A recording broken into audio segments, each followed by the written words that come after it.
que cette journée a été une journée de joie, une journée de réussite, une journée de réjouissance dans sa présence. Comme tout événement à caractère spirituel, il y a toujours des défis auxquels on fait face, il y a toujours des obstacles. Oui, bien sûr, je dirais que l'objectif a été atteint parce que la vision de FACODé, c'est de pouvoir rassembler des frères, c'est de briser les barrières, c'est de pouvoir s'éclater. Mais quel est le message que vous pouvez donner à la jeunesse qui nous suit? Le message que j'aimerais dire à cette jeunesse actuelle, déjà, c'est que le vrai amour se trouve en Jésus. La vraie joie se trouve en Jésus. Cette ambiance que nous avons vécue aujourd'hui, il n'y a pas cette ambiance dans le monde. Il n'y a pas cet amour dans les boîtes de nuit. Il n'y a pas cet amour dans la cigarette. Il n'y a pas cet amour dans le sexe. Cet amour, c'est... Bonsoir, ici la sœur Grâce. J'ai la joie de recevoir Papa Sam qui a coordonné cette journée FACODé. Et nous allons lui poser quelques questions. Et il va essayer de nous répondre. Bonsoir, Papa. Bonsoir. Comment vous allez? Très bien, par la grâce de Dieu. Et cette journée FACODé, comment ça s'est passé? Ça s'est super bien passé par la grâce de Dieu. Nous bénissons Dieu de ce que cette journée a été une journée de joie, une journée de réussite, une journée de réjouissance dans sa présence. Pendant que vous prépariez ces moments, quels étaient les obstacles que vous avez pu rencontrer? Est-ce que l'organisation était facile? Comme tout événement à caractère spirituel, il y a toujours des défis auxquels on fait face, il y a toujours des obstacles à surmonter. Et lors des préparatifs de cet événement, déjà le premier défi que nous avons eu à rencontrer, c'était de pouvoir rassembler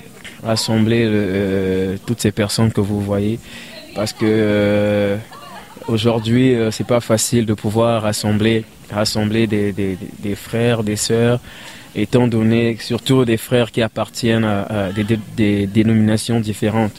Chaque dénomination a ses programmes et tout, donc les rassembler pour un seul but, c'est pas facile. Donc c'est déjà le premier obstacle. Avoir des frères qui viennent de l'église ciel, qui viennent du temple des nations, de fleuve de vie, les rassembler, les mettre ensemble pour un seul événement. Déjà, c'était le premier challenge que nous avons eu, auquel nous devions faire face. Le premier défi à relever. C'était pas facile déjà. Chacun disait que j'ai un programme, j'ai ceci, cela. Et c'était pas facile de pouvoir trouver un jour qui arrangerait tout le monde, on pourrait se voir et tout. Le second obstacle, c'était sur le plan financier. Déjà, parce que vous savez, ce programme, on l'organise avec des étudiants. C'est souvent des personnes qui n'ont pas un revenu mensuel et tout. Donc, c'est pas facile. Pas facile d'organiser ce genre d'événement. Mais nous avions vraiment compté sur la grâce de Dieu, parce que la participation était à 10 000 francs et plusieurs d'entre nous ne travaillent pas. Donc le second défi, c'était celui-là, de pouvoir trouver ces fonds-là pour l'organiser. Merci. En tant que coordinateur de ce programme FACODé deuxième édition, est-ce que l'objectif que vous avez visé a été quand même atteint? Oui, bien sûr, je dirais que l'objectif a été atteint parce que la vision de FACODé, c'est de pouvoir rassembler des frères, c'est de briser les barrières, c'est de pouvoir s'éclater parce que nous passons beaucoup de temps souvent en train de prier lors des cultes à l'église, dans les programmes et tout. Mais nous n'avons pas de programmes qui nous permettent de sortir un peu du cadre de l'église, aller explorer la nature, visiter certains coins du pays, voir admirer même la beauté de la création et pouvoir vraiment s'éclater, se réjouir entre frères et sœurs. passer des temps de partage, des communions, c'est un peu rare. Et donc, je dirais que l'objectif a été atteint parce que vous l'avez vu, on a communié ensemble, il y a eu des partages et certaines personnes qui ont même ouvert leur cœur, qui ont même pleuré.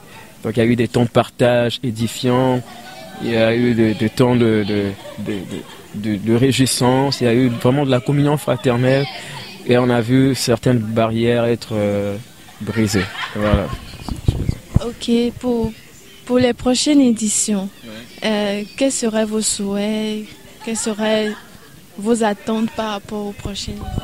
Voilà, pour les prochaines éditions, déjà, ma prière est de voir le corps de Christ vraiment s'unir. C'est vraiment ma plus grande perspective.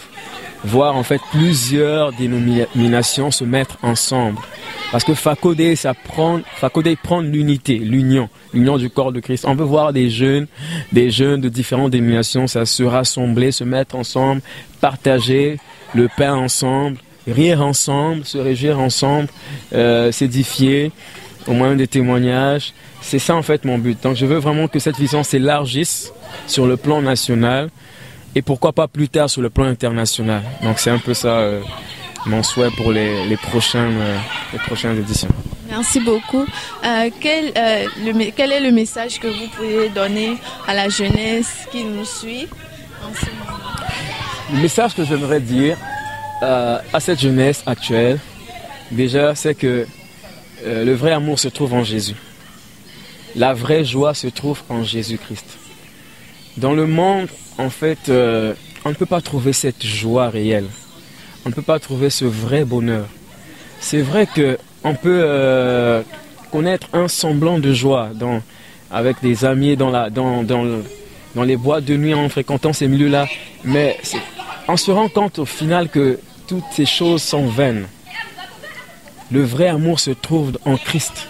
Et j'aimerais vraiment dire à tous ceux qui me suivent, à tous ces jeunes, toutes ces jeunes filles, que Jésus vous aime. Jésus vous aime. Et que si vous avez vraiment besoin de goûter à cet amour, si vous manquez d'amour, le vrai amour se trouve en Christ. Le monde ne vous donnera jamais ce que vous voulez. Vous allez voir que vous allez avoir un semblant d'amour, mais après il y aura un grand vide dans votre cœur. Il n'y a que Jésus qui peut combler le vide qu'il y a dans votre cœur. Je vous invite à donner vos vies à Christ si vous ne l'avez pas encore fait, parce que c'est lui qui nous montre le vrai amour. Le vrai amour, c'est celui qui se sacrifie pour l'autre. C'est celui qui nous amène à nous supporter les uns les autres. Et Jésus-Christ nous a aimés le premier. Il est allé à la croix pour toi et moi. Il est allé à la croix pour cette jeunesse. Il est mort à la croix pour que nous soyons sauvés. Et aujourd'hui, le message que je t'adresse, toi jeune, toi qui me suis, c'est que Jésus-Christ t'aime. Jésus-Christ a besoin de toi. Il a besoin de toi. Il est écrit dans Apocalypse 3:20. Voici, je me tiens à la porte de ton cœur, je frappe. Jésus-Christ frappe à la porte de ton cœur. Si tu entends sa voix, il rentrera dans ton cœur, il soupira avec toi et toi après lui. Je ne sais pas ce par quoi tu passes, mais j'aimerais tout simplement te dire que Jésus-Christ t'aime. Regardez cette ambiance que nous avons vécue aujourd'hui. Il n'y a pas cette ambiance dans le monde. Il n'y a pas cet amour dans les boîtes de nuit. Il n'y a pas cet amour dans la cigarette. Il n'y a pas cet amour dans le sexe. Cet amour, c'est en Jésus-Christ. Voilà, que Dieu vous bénisse. Merci. Amen.